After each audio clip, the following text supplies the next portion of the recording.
Nagsalita na mga kababayan itong president ng Akbayan na si Rafaela David, no, patungkol po dito sa sinabi po ng ating Vice Presidente at bumelta po ito. Nako, mukhang kinabahan po agad itong Akbayan mga kababayan, ano, kasi nag-react po dito sa video post ng ating Vice Presidente. Parang narattle si VP Sara, parang may kaba. O naratil at may kaba, baka sila ang kinabahan, ano, kailangan talagang mapa-impeach nila ito kasi mawa-wipe out na po sila sa 2028. Na tinatakot sa bravado. Sa amin, hindi naman din nakakapagtaka na natatakot si VP Sara kasi baka mamaya she goes down in history as na mai-impeach siya uli. Kaya mga kababayan, no, hindi nakakapagtaka na pagdating ng 2028 ay wala na sila.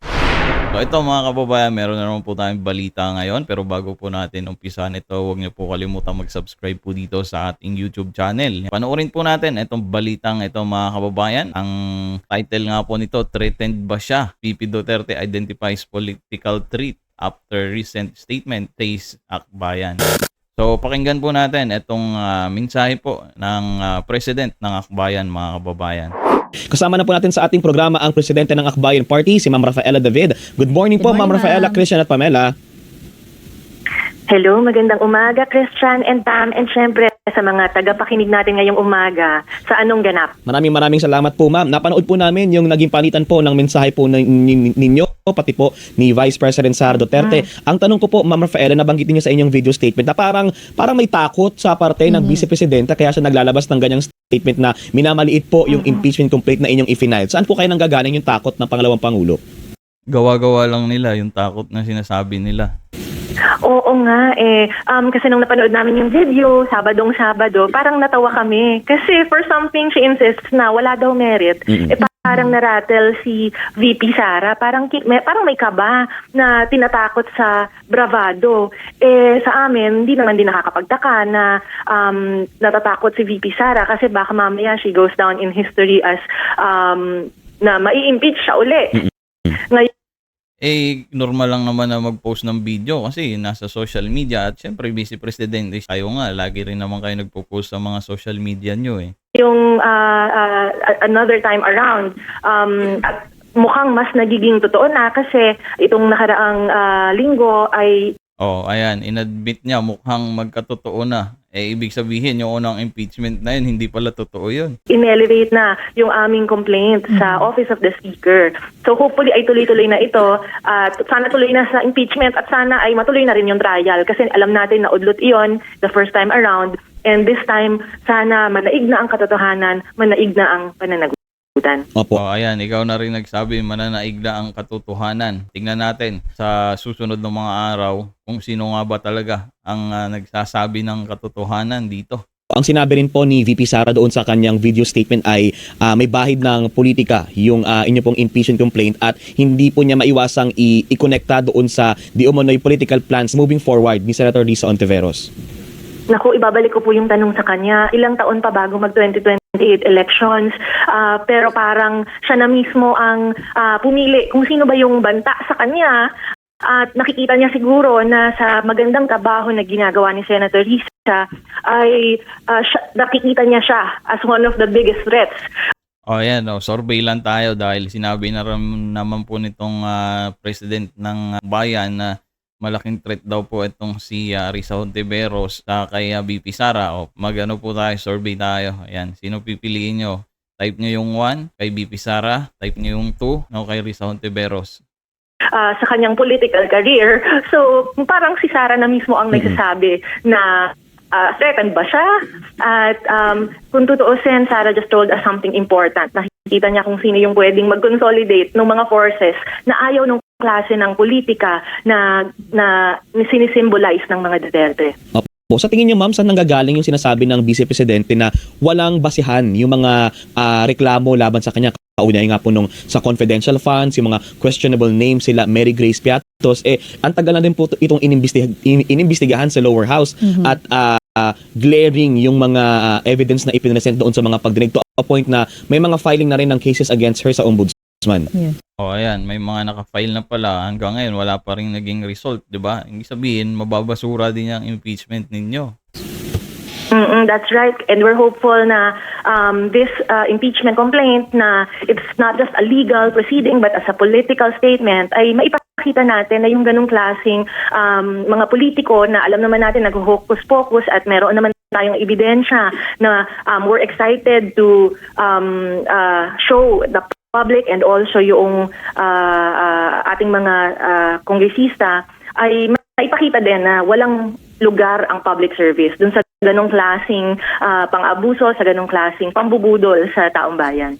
Pero ma'am, ano din pong basa nyo? Kasi sabi nga po ni Christian kanina, matagal na period na itong diniscuss sa lower house. Pero hanggang ngayon, wala pa rin pong naipoprovide na paliwanag like sino ba talaga itong si Mary Grace Piatos and yung mga unexplained wealth and confidential funds. Oh, excited na silang malaman din pala ito mga kababayan. Exactly. At may dagdag pa dyan, lumabas yung affidavit ni Ramil Madriaga na nagsasabi na inutusan daw siya na mag-deliver ng milyones. So itong si Ramil Madriaga mga kababayan, ito yung pinaka-star witness nila kasi ito yung nadagdag doon sa nakaraang final nilang impeachment, ano? Ng piso nagaling daw doon sa confidential funds.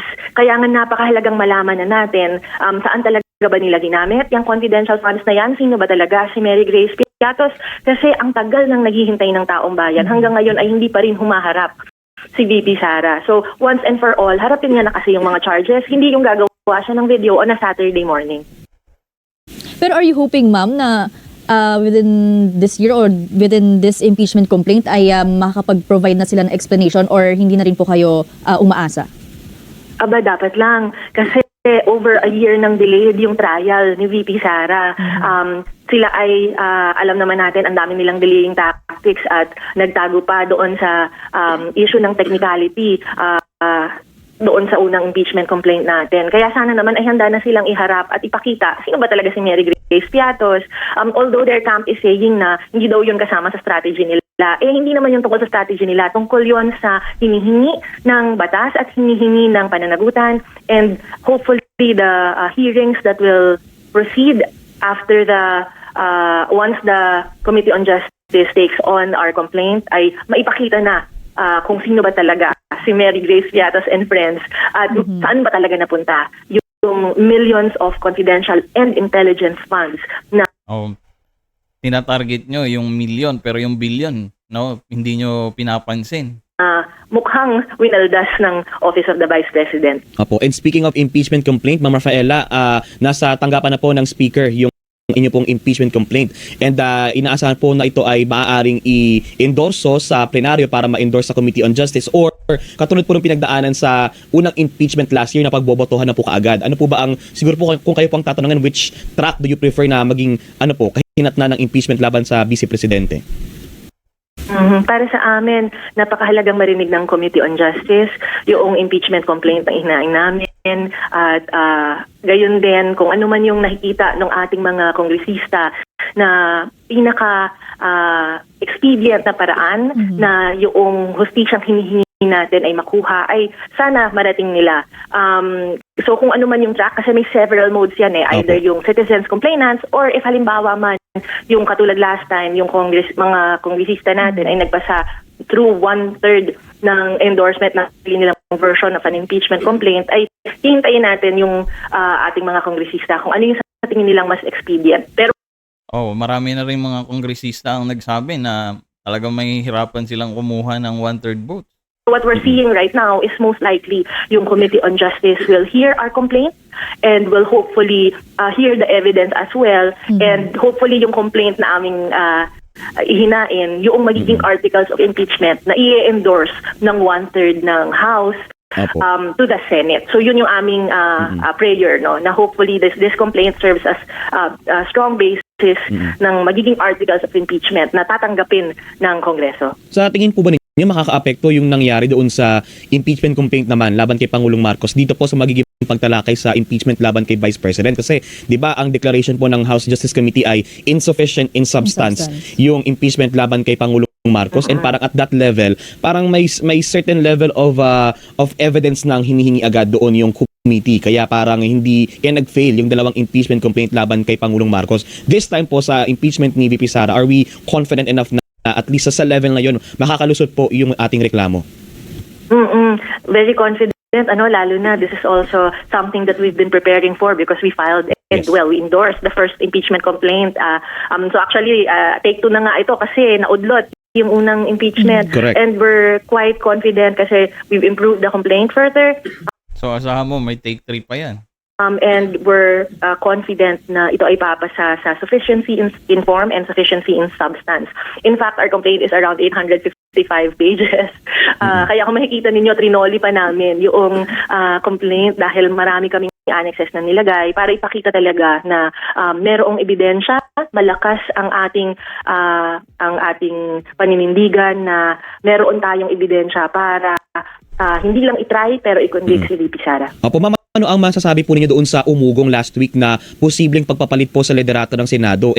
Siyempre kung ito pong impeachment ay lumusot sa Kamara, next phase niyan ay sa Senate na. And may mga nagpapalutang po ng haka-haka na kaya may nagpupush na magpalit ng leadership sa Senate ay para kung sakaling makarating doon ang impeachment ng Vice Presidente ay hindi na naman po magtatagumpay, makaharang po.